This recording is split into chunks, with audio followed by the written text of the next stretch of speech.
सन 1920 के दशक का बंबई। अरब सागर की लहरें जितनी उफान पर थीं, उससे कहीं ज्यादा उथल पुथल भारतीय समाज में मची हुई थी। बंबई हाई कोर्ट की इमारत अपनी भव्यता के लिए जानी जाती थी। काले कोट पहने वकीलों की भीड़ में हर रोज सैकड़ों मुकदमे लड़े जाते थे, लेकिन न्याय अक्सर उसी को मिलता था जिसकी जेब में पैसा हो और समाज में ऊंचा रसूख। उस समय दलितों और पिछड़ों के लिए अदालत की सीढ़ियां चढ़ना किसी पहाड़ को तोड़ने से कम नहीं था। लेकिन इसी भीड़ में एक ऐसा वकील भी था जो अपनी विद्वता, अपने तर्कों और अपनी आंखों में जलती हुई क्रांति की आग के लिए पहचाना जाने लगा था। उनका नाम था डॉक्टर भीमराव अंबेडकर। लंदन से बैरिस्टर की डिग्री लेकर लौटे बाबा साहब चाहते तो सरकारी नौकरी करके ऐशो आराम की जिंदगी जी सकते थे, लेकिन उन्होंने वकालत को चुना। इसलिए नहीं कि वे धन कमाना चाहते थे, बल्कि इसलिए क्योंकि वे जानते थे कि कानून ही वो हथियार है जिससे गरीबों की बेड़ियों को काटा जा सकता है। कहानी की शुरुआत होती है महाराष्ट्र के एक छोटे से गांव सातारा से। वहां शंकर नाम का एक गरीब दलित मजदूर रहता था। शंकर दिन रात गांव के जमींदार रघुपति राव पाटिल के खेतों में काम करता था। रघुपति राव एक क्रूर और अहंकारी व्यक्ति था, जिसे अपनी दौलत और अपनी ऊंची जाति का बहुत घमंड था। एक साल सूखा पड़ा। शंकर के घर में खाने को दाना नहीं था। उसकी पत्नी बीमार थी। उसने जमींदार से अपनी पिछले 6 महीने की मजदूरी मांगी, जो जमींदार ने रोक रखी थी। सरकार, मेरी पत्नी मर जाएगी, मुझे मेरी मजदूरी दे दीजिए, शंकर ने गिड़गिड़ाते हुए कहा। जमींदार रघुपति ने हंसते हुए उसे ठोकर मारी और कहा, तुझ जैसे नीच को मजदूरी चाहिए? तूने मेरे खेत में काम किया, यही तेरा भाग्य है, भाग जा यहां से। जब शंकर ने विरोध किया और कहा कि वह पुलिस के पास जाएगा, तो जमींदार का अहंकार जाग गया। उसने उसी रात अपनी तिजोरी से कुछ गहने गायब करवाए और पुलिस को बुलाकर शंकर के नाम की रिपोर्ट लिखवा दी। पुलिस भी जमींदार की जेब में थी। शंकर को गिरफ्तार कर लिया गया। उस पर चोरी और जमींदार पर जानलेवा हमला करने का झूठा आरोप लगाया गया। शंकर गरीब था, अनपढ़ था और सबसे बड़ी बात, वह अछूत था। गांव का कोई भी वकील उसका केस लड़ने को तैयार नहीं था। वकीलों का कहना था, हम रघुपति राव से दुश्मनी नहीं ले सकते और वैसे भी हम अछूतों का केस लड़कर अपनी साख खराब नहीं करेंगे। शंकर की पत्नी और उसका बूढ़ा पिता बंबई आए। उन्होंने सुना था कि बंबई में एक अपने समाज का वकील है जो गरीबों का मसीहा है। वे भटकते भटकते परेल के उस छोटे से दफ्तर में पहुंचे जहां डॉक्टर अंबेडकर किताबों के ढेर के बीच बैठे काम कर रहे थे। शंकर की पत्नी बाबा साहब के पैरों में गिर पड़ी। बाबा, हमारे पति को बचा लो, वे निर्दोष हैं, जमींदार उन्हें फांसी दिलवा देगा। बाबा साहब ने उसे उठाया और कुर्सी पर बैठाया। उन्होंने कहा, रो मत मां, आंसू बहाने से न्याय नहीं मिलता, लड़ने से मिलता है। मुझे पूरा मामला बताओ। जब बाबा साहब ने पूरी बात सुनी तो उनका चेहरा गंभीर हो गया। यह सिर्फ एक चोरी का इल्जाम नहीं था, यह एक गरीब आदमी की आवाज को कुचलने की साजिश थी।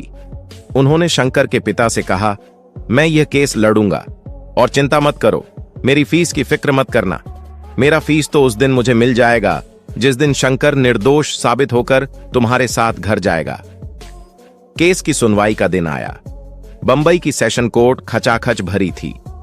जमींदार रघुपति राव ने शहर के सबसे नामचीन वकील एडवोकेट त्रिवेदी को अपना वकील नियुक्त किया था। एडवोकेट त्रिवेदी एक ब्राह्मण थे और अपनी वाक्पटुता के लिए मशहूर थे। उन्हें अपनी जाति और अपने ज्ञान पर बहुत अभिमान था। जब डॉक्टर अंबेडकर काले कोट और गोल चश्मे के साथ अदालत में दाखिल हुए तो वहां का माहौल बदल गया। कोर्ट रूम में बैठे कई सवर्ण वकील एक दूसरे को देखकर मुस्कुराने लगे। एडवोकेट त्रिवेदी ने अपने साथी से धीरे से कहा, देखो, यह महारों का वकील आया है, यह हमें कानून सिखाएगा। यह केस तो मैं चुटकियों में जीत लूंगा, उस गरीब मजदूर को तो मैं उम्र कैद करवाकर ही दम लूंगा। जज साहब आए। कार्यवाही शुरू हुई। अदालत के अंदर भी बाबा साहब को भेदभाव का सामना करना पड़ा। उन्हें बैठने के लिए जो कुर्सी दी गई थी वह बाकी वकीलों से थोड़ी दूर थी। पानी पीने के लिए रखा गया मटका उनके लिए नहीं था, लेकिन बाबा साहब का ध्यान इन छोटी चीजों पर नहीं था। उनका ध्यान अर्जुन की तरह सिर्फ अपने लक्ष्य पर था। सच्चाई को साबित करना। सरकारी वकील और एडवोकेट त्रिवेदी ने गवाहों की झड़ी लगा दी। जमींदार के नौकरों ने झूठी गवाही दी कि उन्होंने शंकर को रात के अंधेरे में तिजोरी खोलते देखा था। पुलिस ने एक झूठा बरामदगी पत्र पेश किया जिसमें दिखाया गया कि शंकर की झोपड़ी से गहने मिले हैं। एडवोकेट त्रिवेदी ने गरजते हुए कहा, माय लॉर्ड, यह मामला एकदम साफ है। यह आदमी जन्मजात अपराधी प्रवृत्ति का है। इसने न केवल चोरी की बल्कि अपने अन्नदाता पर हाथ भी उठाया। इसे कड़ी से कड़ी सजा मिलनी चाहिए ताकि समाज में एक मिसाल कायम हो। जज साहब भी त्रिवेदी की बातों से प्रभावित लग रहे थे। ऐसा लग रहा था कि केस हाथ से निकल रहा है। शंकर कटघरे में खड़ा कांप रहा था। अब बारी थी डॉक्टर अंबेडकर की। वे अपनी सीट से उठे, शांत, गंभीर और आत्मविश्वास से भरे हुए। उन्होंने न तो आवाज ऊंची की और न ही कोई नाटकीय प्रदर्शन किया। उन्होंने बस कानून की किताब को मेज पर रखा और गवाहों से जिरह शुरू की। बाबा साहब ने उस नौकर को बुलाया जिसने दावा किया था कि उसने शंकर को चोरी करते देखा था। बाबा साहब, तुमने कहा कि घटना रात के 2 बजे की है और अमावस की रात थी। गवाह, जी हां हुजूर। बाबा साहब, और तुमने शंकर को 50 फीट की दूरी से पहचाना।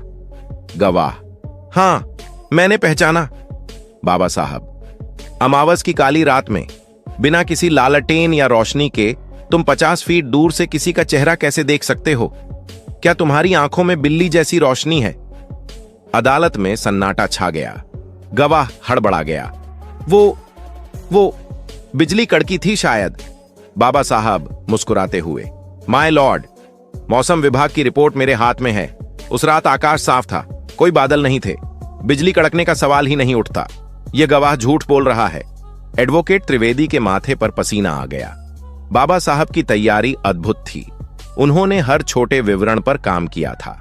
अगले दिन बाबा साहब ने जमींदार रघुपति राव को कटघरे में बुलाया। यह एक बहुत बड़ा कदम था। एक दलित वकील एक अमीर जमींदार से सवाल करने जा रहा था। बाबा साहब ने पूछा, पाटिल जी, आप कहते हैं कि आपके बही खाते के हिसाब से शंकर ने आपसे 500 रुपए उधार लिए थे, इसलिए उसने चोरी की? रघुपति, हां बिल्कुल। बाबा साहब, क्या मैं वह बही खाता देख सकता हूं? रघुपति ने आत्मविश्वास के साथ बही खाता जज को सौंपा। बाबा साहब ने उसे हाथ में लिया और पन्ने पलटे। उनकी आंखों में एक चमक आ गई। बाबा साहब, माय लॉर्ड, मैं चाहता हूं कि आप इस बही खाते के पन्ना नंबर 40 को गौर से देखें। जिस स्याही से शंकर का नाम और उधारी लिखी गई है वह स्याही ताजी है, जबकि उससे पहले और बाद के पन्नों की स्याही पुरानी और फीकी पड़ चुकी है। और सबसे बड़ी बात, इस पन्ने का निर्माण कागज के वाटरमार्क में दिख रहा है, जो कि इस साल का है, जबकि जमींदार का दावा है कि उधारी 2 साल पुरानी है। पूरे कोर्ट रूम में हड़कंप मच गया।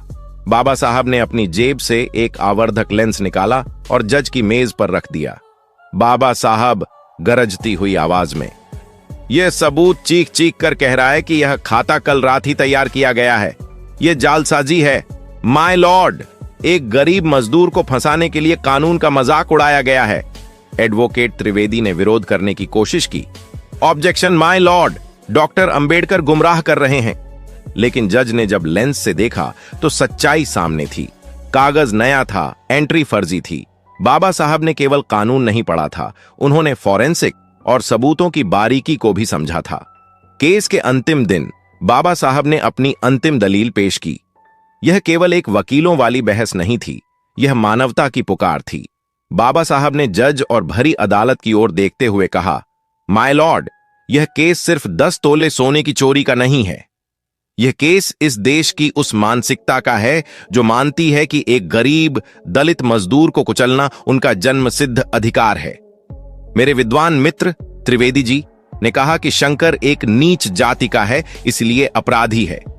मैं पूछता हूं, अपराधी कौन है? वह जो अपनी मेहनत की कमाई मांगता है, या वह जो अपनी ताकत के नशे में झूठे सबूत बनाता है? कानून की देवी की आंखों पर पट्टी इसलिए बंधी है क्योंकि वह जाति, धर्म या अमीरी गरीबी नहीं देखती। अगर आज शंकर को सजा हुई तो यह शंकर की हार नहीं होगी, यह इस देश के संविधान और न्याय की हार होगी। मैं न्याय मांगता हूं, दया नहीं। बाबा साहब की आवाज में वह दर्द और वह सच्चाई थी जिसने पत्थर दिलों को भी पिघला दिया।